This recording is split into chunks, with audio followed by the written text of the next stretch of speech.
Pacea Domnului, frați și surori de la Biserica Maranatha din Dallas, Texas, dar precum și celorlalți de pretutindeni care vor urmări acest filmuleț. Începem de astăzi, 25 martie 2020, să transmitem un cuvânt de încurajare. Ne aflăm într-o perioadă în care avem nevoie tot mai mult de cuvântul lui Dumnezeu și vreau să vă spun că anul trecut, în luna ianuarie, primele zile, am avut un vis în care se făcea că urma să trecem printr-o perioadă de 500 de zile. Așa am înțeles, 500 de zile din momentul acela până la punctul în care lucrurile se vor schimba. Perioada aceasta urma să fie o perioadă de trecut prin zăpadă și prin niște munți. Ca atare am luat Scriptura și m-am uitat când apare prima dată cuvântul de zăpadă în Scriptură. Și apare în Exod 4:6, cu ocazia când Domnul i-a spus lui Moise, bagă-ți mâna în sân, el și-a băgat mâna în sân, a scos-o și iată că mâna i se acoperise de lepră și se făcuse albă ca zăpada. Curat ca zăpada este frumos. Alb ca zăpada iarăși este frumos. Și Dumnezeu vrea ca noi să fim curați. Unul dintre prorocii americani pe care l-am urmărit de-a lungul anilor, el a prevestit și venirea la conducerea Americii a lui Donald Trump, a spus că, anul trecut a spus, că a văzut America că începea în același timp să fie acoperită de zăpadă. Și el spunea, Dumnezeu va face o curățire a Americii. Vedem că deja Dumnezeu lucrează prin evenimentele care au loc la ora actuală. Ori de câte ori primim un mesaj de la Dumnezeu, trebuie să fie verificat. Și mie îmi place matematica, de aceea voi vorbi puțin despre 3 puncte. Pentru că de altfel și Scriptura ne spune că unul să vorbească și ceilalți să asculte și să judece. Avem nevoie de 3 puncte, cum Domnul Iisus obișnuia ca să ia de la Moise, Cartea Legii, apoi Psalm și apoi Profeți. Avea 3 puncte, 3 puncte de reper. Niciodată o prorocie nu se interpretează pe ea însăși. Ca atare, dacă eu personal am avut că vom trece printr-o perioadă de zăpadă, un alt proroc american a avut același lucru, am mai mers și la Scriptură, astea sunt cele 3 puncte de reper. Suntem în perioada aceea, acum, și mie îmi place ca să ne verificăm unul pe celălalt, ca atare, ne verificăm cu Scriptura. Și Scriptura spune în Numeri 12:10 că norul s-a depărtat de pe cort și iată că Maria era plină de lepră, albă ca zăpada. Pe de o parte lepră, pe de altă parte apare cuvântul de zăpadă. Apoi mai vedem în 2 Împărați 5:27 pe robul lui Elisei care s-a umplut de lepră și era alb ca zăpada. Dar Domnul ne spune în Isaia, în capitolul 1 cu versetul 8, veniți să ne judecăm. Cum am fost noi până acum? Nu am căutat neprihănirea. Și Domnul zice, veniți să ne judecăm. Dacă vor fi păcatele voastre cum e cărmâzul, se vor face albe ca zăpada.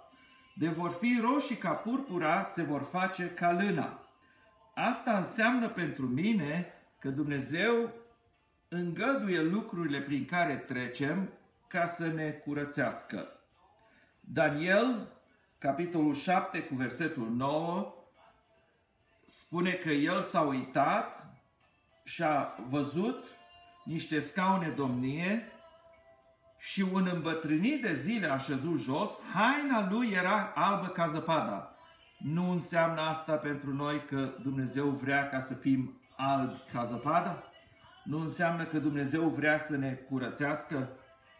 Părul capului lui era ca niște lână curată. Și mergând în Noul Testament, ni se spune de îngerul care a venit și înfățișarea lui era ca fulgerul și îmbrăcămintea lui albă ca zăpada. Ca ultima carte a Bibliei, Apocalipsa, să ne arate despre Domnul Iisus, capul și părul lui erau albe ca lâna, ca zăpada. Ochii lui erau ca para focului. Dumnezeu este sfânt și vrea ca și noi să fim sfinți. Și ca atare, lucrurile prin care noi trecem acum vor produce o schimbare. Mulți își pun problema când și cât va dura lucrurile acestea. Și aici vreau să vă arăt o hartă, un grafic, cele 500 de zile trecând prin munți, cum a trecut marketul, piața. A mers în sus, acum merge în jos și dacă este să mergem înapoi în sus, cum merge în zilele următoare, perioada aceasta de cădere a fost primăvara. Și am urmărit proroci de aici, din țara aceasta, care au spus în primele 4 luni, 4 luni, Dumnezeu va îngădui mare încercare, o cernere peste țara aceasta, America. Și vedem că se împlinește. Dar tot ei au spus așa, căci în perioada de Paști se ajunge la un capăt.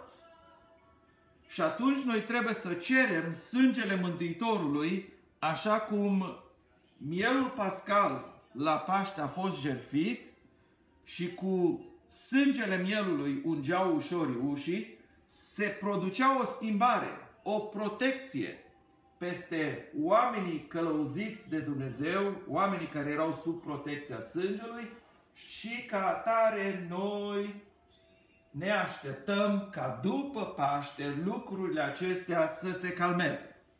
Acesta este numai un început al felului de a vorbi al lui Dumnezeu în vremea aceasta, pentru că El vrea ca să producă o schimbare. Ce-i schimbarea aceasta?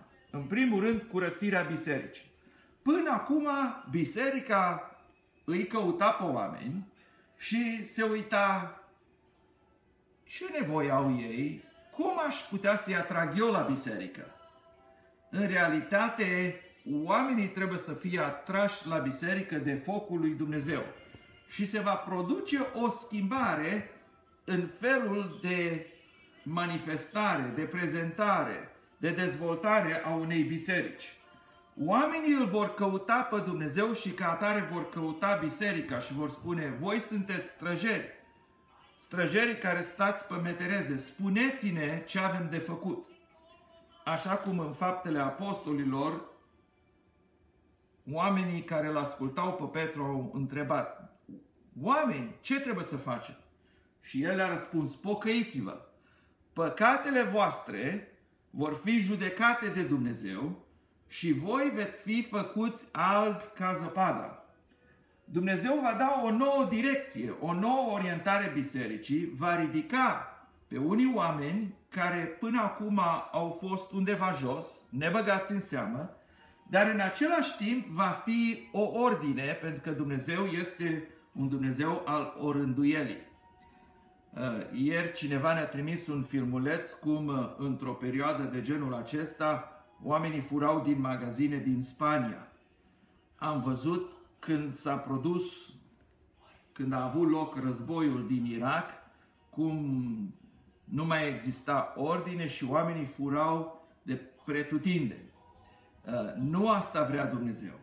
Dumnezeu vrea să păstrăm o rânduială, dar să lăsăm pe El să facă rânduiala aceasta. Și vremea aceasta în care trăim este o vreme de care s-a predicat de multă vreme, că cel neprihănit va trăi prin credință. Vă aduceți aminte ce spune cartea lui Habacuc în capitolul 2, unde ni se spune în versetul 4 că i s-a îngânfat inima, dar cel neprihănit va trăi prin credință. De ce îngăduie Dumnezeu lucrurile prin care trecem? Din cauza mândriei, din cauza încrederii de sine, dar Dumnezeu vrea de acum încolo să trăim prin credință. Și acum haideți să luăm 3 versete din Scriptură cu care să rămânem și lucrurile acestea să fie o încurajare pentru noi. Habacuc 2:4 l-am menționat, dar pasajul acesta este luat de 3 ori în Noul Testament.